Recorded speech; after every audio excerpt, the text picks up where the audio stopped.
Hey everybody, and welcome to Shelly Palmer Live. I'm Shelly Palmer, and I'm live here from New York City. We're kind of in the shadow of the Empire State Building right here on the East River. I went out for an amazing walk this morning. It was muggy but fun. I hope you guys are having a great day. Please tell me who you are in chat. Tell me where you are. Tell me what you do, and of course, talk with each other. It's an Ask Me Anything Wednesday, so any questions that you have, regardless of what they might be, we've been fielding some crazy questions last couple weeks about music and video and my sordid past as a composer producer. So we don't need to do that. I'd love to talk about AI and emerging tech. That's what this show is actually about. So let's see, what are we going to cover today? We are going to cover OpenAI's new content moderation ideas. We're going to talk a little bit about the SAG strike. We're going to talk about streaming and the new price hikes. We're also going to talk about broadcast television dipping below 50% of total viewership this past week, actually past month, for the first time ever. We had a interesting report over the weekend. Gary Gensler is warning about the ticking time bomb that may be a AI, if you will, AI-driven or AI centric stock market. So we'll talk a little bit about that as well. You can, of course, get your POAP for today because, you know, we do POAPs all the time. POAP is what? It's a proof of attendance protocol token. Collect 5. You get to come to our super secret handshake salons. We've got a couple of AI private networking events planned on Zoom next month, starting in September, because everyone seems to be on vacation this month. So we'll be starting them up next month. I know a lot of you have asked, hey, what are you guys doing? Well, we are doing a salon, several salons actually, for POAP holders. We have so many POAP holders that we're going to do them in small tranches, you know, small groups of 6 to 10, so that everybody gets a chance to talk to one another and really get to meet each other. So that's what we're doing. If you have an X account, please X about today. You can also send me questions on X, whatever X is to you. That's at Shelly Palmer on X. I still don't know how to be X'd. Everybody keeps saying the company formerly known as Twitter. It's not Twitter anymore. It's X. And I guess you don't tweet. I guess you X. Terrifying. Just terrifying. Anyway, let's see. What kind of questions do we have so far? Let's see. Nicole C. is asking, what is the best new AI tool you found this week? What is the best new AI tool I found this week? The best new tool probably is I went deep, and it's not new. I went super deep into the 70 billion parameter model of Llama, Meta's open source large language model. And I had played with the 7 and 13 billion parameter models in the past, but I had not had a chance to see if there was much difference and if it was more or less capable for certain applications. And so I spent a lot of time playing with that this week and was actually really impressed. So I think we're gonna I think we're gonna find ourselves in a world where some of this becomes quite commoditized quite quickly, although ChatGPT still reigns supreme from an interface perspective, and I think GPT-4 is still the clear winner. We can demonstrate some of that. In fact, before we get into the news today, I think that's what we're going to do. We're going to do some demonstrations. We can do something quick. I actually had a query. We could put it in a couple different models. Let's see if there's some other questions real quick before we get into that. We'll do a little demo. That'd be fun. Prompts for ChatGPT. There, yeah, all right. So this is a question I get asked a lot. This is a question I get asked a lot. Have you discovered any helpful new ChatGPT prompts or this week, any week? Look, there aren't new prompts that you discover. There are methods that you adopt to get better at this. The prompt framework is always the same. It's always the same. So, Michelle, the way this works is you tell it what it is or what it's acting as. That's very important. And then you tell it what you want it to do explicitly, and you ask it for help. You make sure it understands.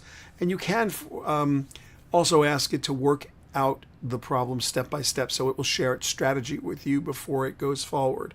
One of the things I recommend to everybody, and I can't recommend this strongly enough.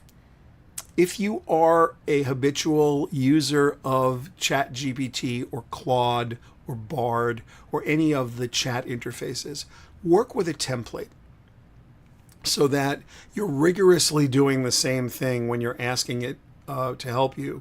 This allows you to have good control over how to improve it. You can't optimize a prompt that's free-form. I mean, you can, but it's hard because you're changing variables you may not be that well aware of. If you're asking the model to help you write a marketing email and you write out the target persona one way in the first prompt and then you amend it in the second prompt and then you change in the third prompt, you might change a feature or a benefit. If you do this all long form, I think it's really hard. If you build it into a template that you're constantly using and tweaking, it's easier to tweak a template. So that's, I think, my helpful tip for the week is when you are trying to do a project using a conversational AI, that's a good approach. What do we have here? Oh, this is a great one. Let's get this up on the screen. This is a good question. How do you use AI to prepare for your classes at Syracuse University? And this is from Mary M. Well, Mary, first of all, I am, my side hustle is I'm the professor of advanced media in residence at the Newhouse School of Public Communications at Syracuse University. I teach in the master's program up there. It's really fun, and I have wonderful students. I'm very much looking forward to this year's new class, which starts the end of August. I guess all college classes start the end of August. How have I used ChatGPT? Well, ChatGPT to prepare. A couple different ways, actually. One, I used it to create the outline of my syllabus based on the things I wanted to cover. So what I did, I told it what it was. It's acting as me, the professor of advanced media in residence, and I literally told it everything. And then I started writing, and I said, I'm going to write stream of consciousness, literally type this into ChatGPT. I'm about to write totally stream of consciousness. I'm going to need you to put this into some structure. And then I just started to type because I had so many things I wanted to cover this year, and I really wasn't able to organize those thoughts into what I thought was a good sequence. Not in my head anyway. I started to write an outline. I'm like, wait a minute, I've got a writing partner here. I've got a foil, a serious foil I can use. So I just told it I was going to write stream of consciousness. And I've done this before. I have done it for proposals. I think I told the story a few weeks ago. I was on an airplane coming back and I had a client, the proposal that was due the next morning, I'd totally forgotten about. And I was fried like a donut. There was no way in the world, no way on this planet I was going to be able to write this proposal. And I said to ChatGPT on a plane, I typed in, look, I'm fried like a donut. I think I even said that. I need help. And I gave it an example of 2 proposals off my hard drive that were great ones.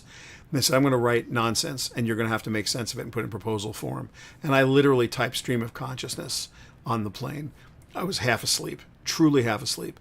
And I put the whole thing in, and I just pressed enter, and like 90 seconds later, this proposal came out. It actually snapped me wide awake when I read it. It was incredible. And it needed some tweaking. I'm not going to say it didn't need tweaking, but I felt comfortable enough to nod off on the plane and get up in the morning and edit it and send it off to the client. So I've had some experience with telling it to organize. So I had a million ideas about what to teach this semester. And I'll tell you what, I looked at last year's syllabus and the previous year's syllabus, and we were very heavied up on crypto and Web3 and metaverse.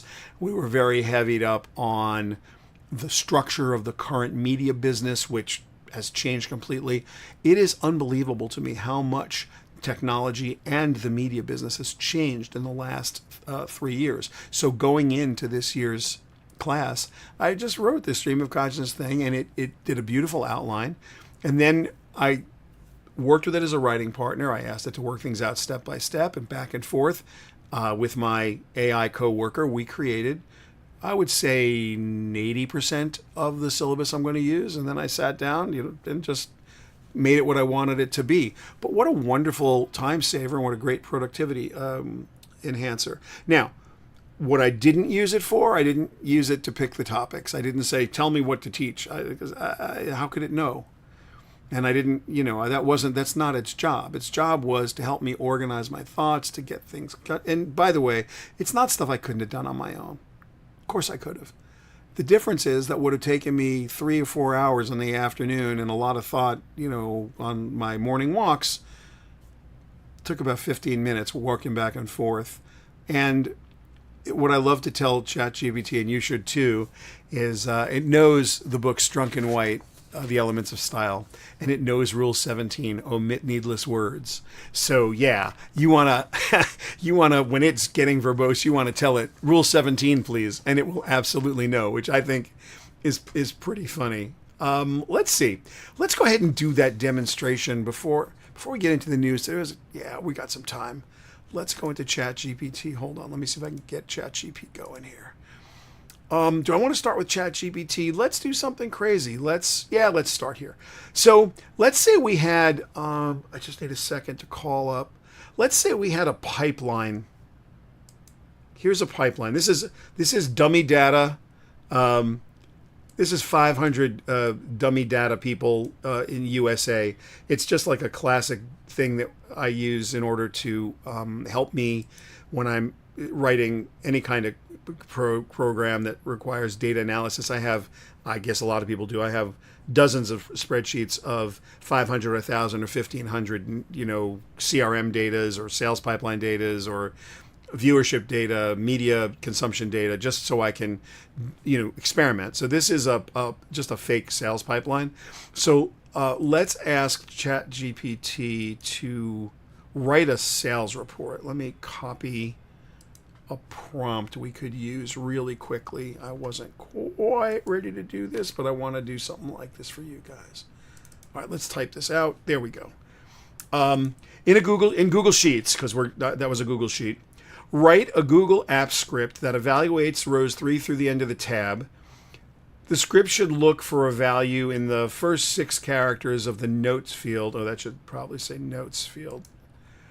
In column C, it'll be in the format of year, month, day. If the date falls within a date range, which you will ask for using a dialog box for a begin date and end date, create a Google Doc named Sales Report with today's date. That's the normal formula for today's date in any spreadsheet, Excel or Google Sheets. And list the values in columns K through N followed by a horizontal line. K through N just be like first name, last name, and the company and the title and what have you. All right, let's see if ChatGPT does a good job. I know it does, actually, because this is code. It's going to kill it. This is going to be exactly what you want. It's going to create sales report. We'll roll down here. It's going to open up the spreadsheet. It's going to get the active sheet. It's telling you what it's going to do. It's find the date range here. It's going to ask you begin and end. It's going to prepare the data for the report. It's going to look from I3 to the last row. So it's going to look from the third row to the last row. We'll scroll up again. You can almost read this like English. It's Google Apps Script. It's one of the easiest things in the world to use. If you don't use Apps Script in your Google Sheets, it's silly because you can make all kinds of wonderful things here. So then it's going to quickly create a Google Doc, and then it's going to go ahead. Yeah, this is exactly perfect. There's the document create app. It's creating the document. It's going to append the paragraph. It's throwing in my horizontal rule at the end, which I asked for. End of story. And it says report created. So it's pretty good stuff. And then it's going to tell you about the date range dialog box, which, nice job. Thank you. And here it's still busy working. Let's see. What's it telling us? Code gives you the basic structure. Obviously, we would approve on it because we'd want to open that dialog box and we'd want to make it pretty. And also I'd want to put a custom menu on the top of the Google Sheet so that you have something to pull down, or maybe I'd put a button on the main sheet that says something like update or generate reports. Of course I'd want to do that. So it's telling you what to do. It's pretty sweet. All right, now let's go over to Anthropic's Claude. Claude is pretty badass. It's a really good model. Wait, let me go back and copy that prompt. Hold on a second. Let me just quickly copy the prompt. Okay, let's come over here. We're going to give the exact same prompt to Claude, and let's see how Claude interprets this. banging it right out, as I expected it would. Now, but let's see, is it same? Sure. So it's going to call it generate report. It's going to grab the beginning and end date. It's slightly different in the way it's thinking about it. It has my date format. Yep. It's got the date right, the title right. This is looking pretty good. It's throwing in the horizontal rule. Good job. And what's it telling me at the end? Copy this code into the script editor. Sure. It's not really the script editor. It's Google Apps Script extension, but cool enough. It kind of knows. And what did it write here, just to be sure? Row 1, 2, 3. Yeah, okay. So it's, yeah, that's pretty much banged it right out also. So a little bit of a different interface. Let's see how Bard does, just for fun. We'll try to see what Bard has to say about this. Is Bard going to cover me? Taking your sweet time, and you're Google. You should know Google better than Google. Oh, wow, but boom, not writing it out. Just hits us with it. Get the date range. We all know how to do that. Let's go look at the sheet from C3 to N. Iterate over the... Oh, this is interesting. Yeah, that's how to do that for sure, but... Right? So it didn't really do the date range the way I wanted to do that. So this actually would work, but it's really crippled compared to the way the other large language model interfaces give it to us. This is use this code. Yeah, it does help, but this is probably the least helpful. Thank you, Google, for writing a Google app script. This is probably the least helpful. Some of this is pretty efficient, but it's not what we fully asked for. One last place we can go look. This is Notion. You pay $8 a month for their AI. Let's throw it in here and see what happens. So it's the exact same prompt. Let's see if this thing starts to cover us. I don't know that it's going to be able to write code. I've never tried to ask it to write code. Go. It's writing. Temporary unavailable. Try again in a few minutes. Well, isn't that unfortunate? All right. We'll discard that. And I'm going to try again right now because that's for $8 a month. Paid version. It shouldn't be sitting there going, no. Nope. Temporarily unavailable. All right. Well, so still, again, I think ChatGPT probably the clear winner in the help me write code. This thing, it's pretty. It's very complete. It really understood what I was saying. Now, the point of this exercise, and the only reason I showed this to you, just we're talking about prompting. It's like I use the same prompt in all of them. And is there a better app or a worse app? At the end of the day, none of those tools wrote the code I need. It's not like press a button. But I tell you what it does. It's really interesting. I would probably I know that personally, I know how to create a Google Doc from inside a spreadsheet. Like I understand in an app how to create Google Doc. I just know how to do it. But there's some things like add the horizontal rule, body dot append horizontal rule. I saw it there. I would have had to open up Substack or some other reference tool to remember that because I don't do it often enough. Like I don't write enough app script every day to remember that throwing a horizontal rule into a Google Doc is append horizontal rule. I would have known the words horizontal rule because that's what I'm asking for, and it's an app script. Any script, it's going to be pretty close to English. They always are, but it's not exactly English. It never is, and there's always syntax. And so that's the kind of thing that this really helps with, because instead of me now going and Googling app script syntax or Googling horizontal rule in a Google Doc using app, like I'd have to form a question, go find it, read it. There's not really a reference sheet for that I would have laid my hands on because I don't have a book or anything or a website with cheat codes or whatever. So that's where this starts to make, I would say, I'm going to peg myself as a mediocre Google Apps Script writer.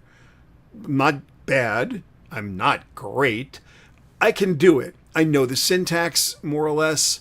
I understand app script. I've written, I don't know, a couple hundred of them, maybe, ever, my whole life. I don't write them every day. I have a definitely have a notebook filled with them so I can reference my own work. I know then I document them pretty well in my spreadsheets so I, to be fair, can remember them. So I'm going to peg myself as mediocre at best. Advanced beginner, intermediate, somewhere in that zone. If I have something really complex, I'm probably going to end up going to GitHub or going to Stack Overflow rather, and just try to find them into Stack Overflow in months now, because I use either Code Interpreter through its raw interface, or here through ChatGPT Plus, and or even regular ChatGPT Plus. The default version of it will write this way. It's really good at this. So that that level of productivity, that where you take somebody who's pretty good but knows what they want. Like I'm good enough at this to like get through it. I know what to ask, which is really important. That's subject matter expertise. So the subject matter expertise, meaning I know what I'm asking for. Not that I'm an expert in Google Apps Script. I'm an expert in sales pipeline analysis, and I want a certain specific kind of analysis, and I want a specific kind of report, and I know precisely what that is. So getting a little help doing that means I didn't have to call anybody from my engineering team. I didn't have to go to Stack Overflow. I didn't have to go Google anything. I didn't have to go to GitHub. And when it makes a mistake, by the way, if I would have run that code and it would throw an error message, you copy the error message, you put it in there, and what ChatGPT is really funny about is it goes, "Oh, I apologize," is the way it starts. I forgot this, or I didn't know that, and it'll make a lot of mistakes. Trust me, it makes plenty of mistakes. But it also knows how to correct them if you understand how to tell it made mistakes. So that's really important. Hope that helps for those of you who are thinking about prompting and doing prompting and all that. Oh, this is a great question. We'll get to the news in a bit. What are your thoughts about AI hacking passwords by listening to keystrokes? Scott M. Okay, first of all, keep your questions coming because I'm in the mood to answer questions today. And what do I think about keystrokes? This is not new, and it's not news. Your friends at Google in Mountain View have been able to tell what you're typing and who you are forever. Every human being has a very specific pattern that they type with, and it is easily identifiable by any number of pattern matching tools. The math is incredibly simple. It should surprise no one at all. It should surprise absolutely no one that this is easy to do and can be done with a multimodal AI tool. Of course it can. Of course it can. You don't even need sophisticated tools to do this. You really don't. The more sophisticated the tool, the higher the level of accuracy, maybe. And the more accessible to the public, troublesome. Stealing passwords? Yeah, I don't know if that is really the best use of that. Could be. I think passwords are. I just got another note today from Hub that they've been compromised. There's a huge security breach and got to change a bunch of passwords associated with about 50 companies that they deal with. I'm like, really? Including Experian, including some of the credit bureaus. It's like, wow. So I don't know, are passwords secure to begin with? It's hard to ask for. I think someone's going to go to the trouble to listen to you, spend enough time to figure out which is the password and go for it. If you're under that level of surveillance, somebody using AI to hack your passwords is the least of your worries if you're under that level of surveillance. Think about what's required to listen to your computer and you typing a password. And then which password are you typing? Are you on Zoom and you're going into your bank while you're on Zoom with somebody? Seriously? Like, what are we talking about? So there's a little bit of like FUD mongering there, fear, uncertainty, and doubt. I'm not a big fan of the article itself or what they're talking about and how they're talking about it. And that'll make a lot of sense to me. Now, GPT, speaking of ChatGPT, GPT-4, which is the large language model that underpins it, is a pretty, superstar model. And so far, it's the one to beat.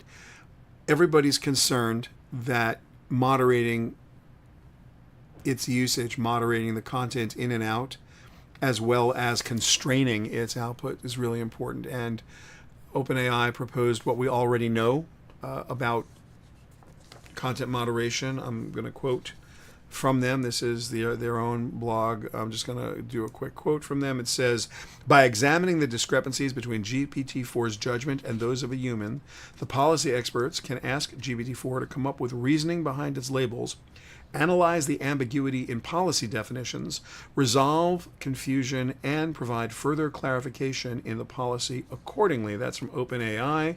And so they feel like this new technique, which involves prompting GPT-4 with a specific set of policy guides with respect to moderation, and then you create they're asking you to create a test set of content examples that you'd evaluate against the policy to make sure that the output is aligned with what you're expecting.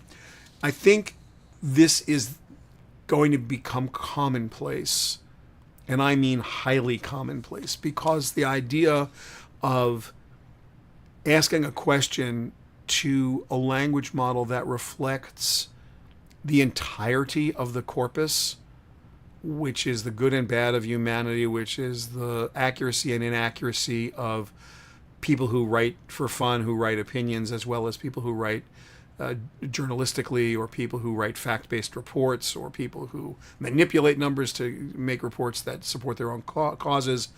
All of this, I think, is going to turn out to be too much information that doesn't yield the right results. And so context and constraints and moderation on both sides, both to ensure greater accuracy and to narrow the focus of these tools, which is basically what moderation is. I think that's a guaranteed future. I was excited to see OpenAI jump on that, because it needs to be jumped on for sure. So yeah, that's where we are. Last week, I wrote about SAG-AFTRA's interim agreements. And this is really important, because the interim agreement for small production companies allowed them to go into production adhering to the terms and conditions that SAG-AFTRA is asking for right now, as if they had already signed the contract that SAG and AFTRA want, not that has been agreed upon, because it hasn't been agreed upon yet.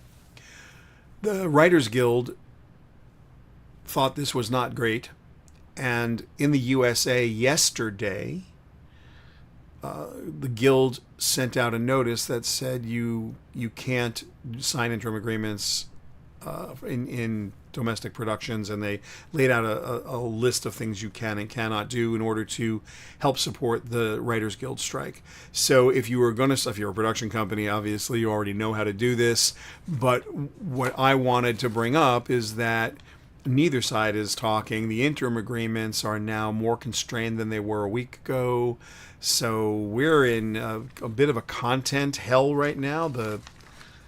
Nothing's in production, and nothing's likely to be in production until this ends. When's it going to end? Your guess is as good as mine. My friends say October.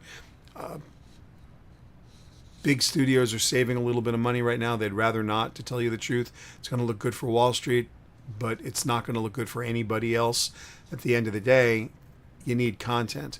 And we know we need content. A bunch of different ways that's been proven over the last couple of weeks. First and foremost, just about a week ago, I think it was Thursday or so of last week, we got notices that Disney's going to raise prices, and they're going to, let me do this, the second price increase in less than a year is coming up right now. It's the ad-free subscription. It's going to cost $13.99 a month for Disney Plus, and starting in October.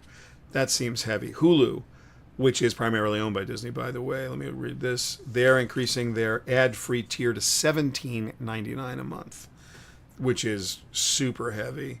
And both Disney's going to follow in Netflix's footsteps. They're going to try to do a really hard password crackdown. You're not going to be able to share passwords. The Netflix thing has become highly annoying. Even for me, if you have more than one place you watch Netflix, and I do, it's not as forgiving as you'd like it to be. I understand why they're doing it. Ultimately, you just have to deal with it. you don't need two accounts unless you have lots of people trying to watch from different locations at the same time, in which case you do. So the problem here is that they have to charge more. Content's costing them more. Viewership in streaming, though, is not what it was. People are willing, for reasons I think that are pretty easy to understand, to just shut these services off. In fact, you can tell me in chat right now if you are one of those. Are you a household where you'll turn off Paramount Plus if Star Trek is done for the season, or if now that Yellowstone's not in production, are you someone who would like turn off HBO Max, or one of the other services and then turn it back on again? Because a lot of my friends tell me that they're turning on and off services to save $10 a month, $15 a month here, $7 a month.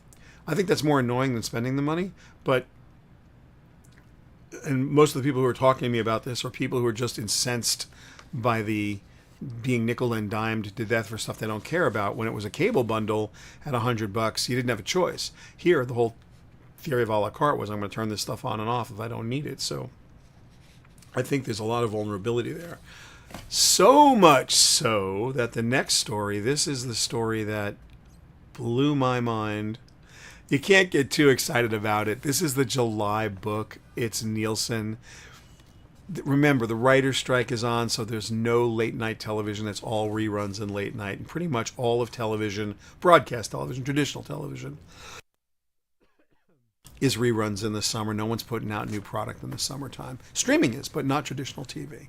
And so, for the first time ever, when you add up broadcast and you add up cable, they don't reach 50% of the viewership. First time ever in history. Wow. This is predicted in 2006 by me in a book called Television Disrupted, the transition from network to networked TV.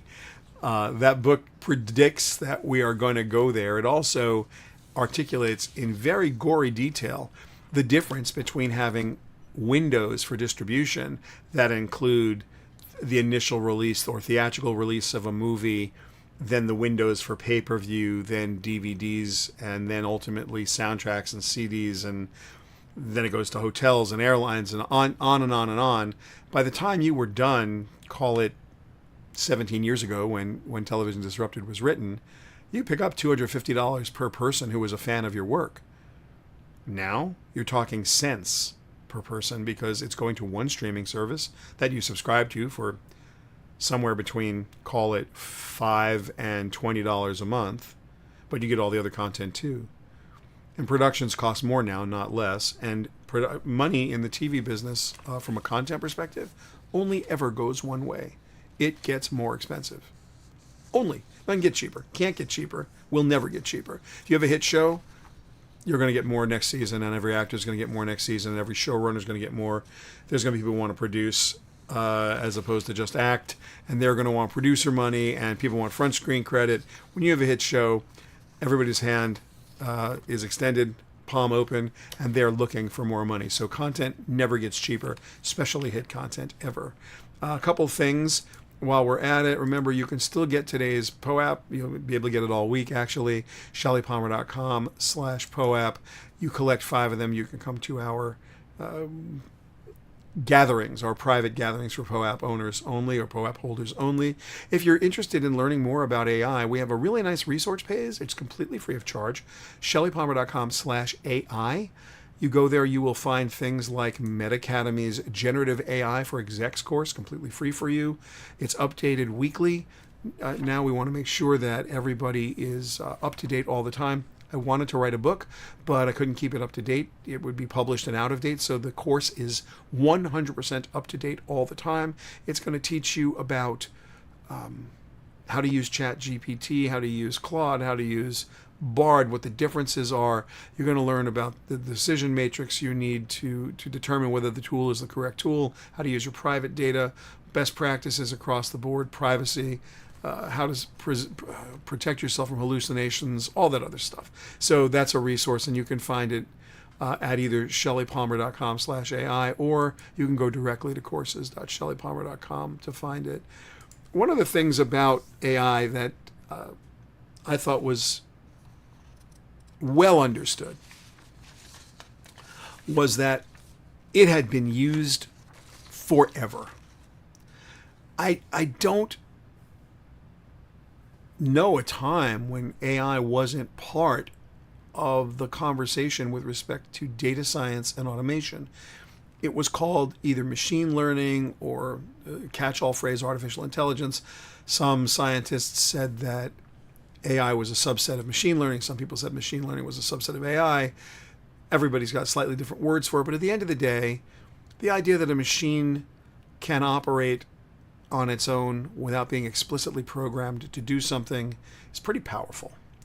So, of course, the financial services industry jumped on the earliest versions of AI. Algo trading or algorithmic trading is not new. It's not close to new, but it may be newly relevant. And the reason it may be newly relevant is because you can do it too. This is probably as profoundly interesting to the financial service industry as web-based day trading was a few years back when it emerged and everybody had their Scottrade or E-Trade account or Fidelity account that they opened up, and everybody started to, Charles Schwab account, and started to day trade. They were behind the professional traders by 15 minutes, but they didn't seem to mind. Over the last week, I think it was over the weekend, this article came out. It was about an article or an essay Gary Gensler, who is chairman of the SEC, had written in 2020. And his thesis was really simple. An AI-driven stock market or financial markets are a ticking time bomb. And look, the very and there's an article at shellypalmer.com about this, my Sunday essay. The obvious one, and we've seen them before, though they're not very common, this idea of a flash crash, where the algo traders, where the computers themselves all get the same signals, and they all decide to sell at the same time, and the market crashes. It's happened a couple of times. It's been averted a couple of times. Everyone's aware that this is possible, so the industry is pretty tuned into it, although I don't know if they're immune to it happening again, and that's one of the fears. It's the most obvious fear. But it's not the only one. There are really good, solid reasons to be scared of pure algo-traded stock markets or commodity markets. What's interesting to me, and you should read the Gensler article, and you could get it, like I said, it's at shellypalmer.com. You should subscribe to our newsletter. That's a fun thing to do. You can do that at shellypalmer.com too. But we have links to his original essay there. What I think is interesting is that the tools I just showed you to write an app script in Google's app script for the Google Docs and Google Spreadsheets, make a spreadsheet, download a spreadsheet from one of your accounts, your eSchwab, or if their guys are still alive, I don't know. I don't do day trading, but the Charles Schwab guys and E-Trade and Fidelity is an account that I know they're still doing it. They're going strong. So you get to your Fidelity account and you download your portfolio from Fidelity, your stocks, for example. And let's say you would ordinarily have a financial advisor. And by the way, this is not financial advice. This is just information and entertainment. If you are seeking financial advice, please see a licensed financial professional and do that. I'm just talking about hypothetically what you could be doing. You want to rebalance your portfolio. You decide, okay, I've owned these stocks for a year. I'm now, it's long-term capital gains. It's no longer short-term capital gains. And I've got some winners and I've got some losers. And I've got some real dogs and I've got some real superstars. And I want to rebalance because 1 over N is what I really want. And I want a balanced portfolio. That's my strategy. You could write a spreadsheet to do that. You could, some financial professional might tell you to do that as a strategy. There's a million people that could help you do that. You may or may not have the Excel skills to do it. You might. Most people probably could learn to do it if they wanted to. Asking the question's kind of important. You sit down as an average person and you start talking about, say to ChatGPT, teach me the most popular trading philosophies. you could ask it 100 different ways. And one of them is going to be a balanced portfolio. One of them is going to be go buy the S&P. I mean, there's a million strategies, as there's many strategies as there are people. But let's pretend for a minute that you decided what you wanted to do is rebalance your portfolio and have your 20 stocks that you own. I'm making this up. Your 20 stocks you own, and you want each one to be roughly 1/20th of the value of your holding, 1/n, just as close to it as you can get. You own 10 stocks. You want every one of your stocks to be 10%, not 5%. But they've changed over the years. Some have been winners, some have been losers, some paid dividends, some didn't. It's kind of complicated, right? And you want to rebalance it. You want to tax loss harvest. Just ask ChatGPT to do it or Code Interpreter to do it. It's done. It's done. It's like boom. And if you have an autonomous agent, which is what Gensler's afraid of, it goes the next step. You give it the API into your trading account, and it'll make the trades for you. Well, when does it make the trades, and how often do you do it? And maybe you're not going to rebalance. Maybe you're going to evaluate your daily position. Maybe you're going to evaluate your daily position in the context of some other information. Maybe you're going to. You keep adding AI information gathering tools and the ability to act on that information. But it's not just you, it's everybody. So all of a sudden we have an algorithmic world, all working off the same information that they're gathering from the public internet, assuming you don't have inside information or you don't have, some pipeline to better information than someone else has. It's going to be really interesting. And he's afraid that this heterogeneous information set, the heterogeneous programming set, the ability to quickly ask for things that ordinarily you'd get on the phone or you'd get online and you talk to a financial professional and they would advise you, and then you agree on a strategy, and then like this will go back and forth, and it's going to happen over a day or two, and now this is going to happen in 90 seconds. So what happens then could be great, may not be, and that's the fear that he's talking about in his article that he wrote in 2020. And there was a lot of reporting about that particular thing because he came out and started talking about the ticking time bomb. So I wrote about it last Sunday, and I think you should have a look. It's important. One of the things that I always talk about at conversational AI or ChatGPT, high stakes, low stakes, high accuracy, high fluency. If you're low and to the left here, high fluency, low stakes, you're writing a birthday card, no problem. You're high and to the right, high stakes, high accuracy, like making an investment, like rebalancing your portfolio. You want to check the math. You want to check your science, and it may not be the right tool. Again, I've given you no financial advice today. Not even trying to. Just telling you what Gensler's afraid of, how we did show off that ChatGPT doesn't only write English today. We showed off it can write a fairly decent amount of code. By the way, it's not limited to Google Apps Script in any way. Code Interpreter writes Python, and it writes it really well. Now, I'm pretty good at Python, and I like working with Code Interpreter. I like working with Copilots too at GitHub and some of the other tools that I use. And the Copilot thing is happening everywhere, and everyone's trying to make it happen as fast as humanly possible. So it's going to level the playing field. The thing you want to keep in your mind, the thing that you want to use for your own strategy, is that we're all going to get better. Like, good is going to be better. Better is going to be not best, but way better. People who don't know what questions to ask are going to fall by the wayside. So you could be afraid of the tools. Don't be. Be afraid of not knowing what questions to ask the tools. Once you've gotten to ChatGPT, if you don't find yourself using it every day, then you're not thinking about value creation the way others are. Because people who are thinking about value creation in the short term are leveraging this tool to help it do the things they ordinarily could not afford to do by hiring other people or other experts. They know the questions, they don't have the funds, they don't have the depth of understanding to gather the professionals they need. And so here you have all kinds of consultants built into these tools. You're not sitting there and just for fun value creating or trying to do things that enrich your life, either something that you're passionate about or something that you are interested in personally. It doesn't all have to be for financial productivity or for financial gain. It could also be to enrich your lives. So this is an interesting time, and hopefully this little demo was helpful to everyone. As you know, this is my absolutely favorite time of the week. I will not be here next week, but I will see you the week after, hopefully. If you have any questions whatsoever, you know how to find me. It's Shelly at shellypalmer.com. Please send me an email. I am completely happy to I will do my best to answer whatever emails you send. Don't forget to request your POAP. I'll show that on the screen one more time. Just one quick last time. Proof of attendance protocol token at shellypalmer.com/POAP. Have an unbelievably great week. Stay safe, and I look forward to seeing you next time.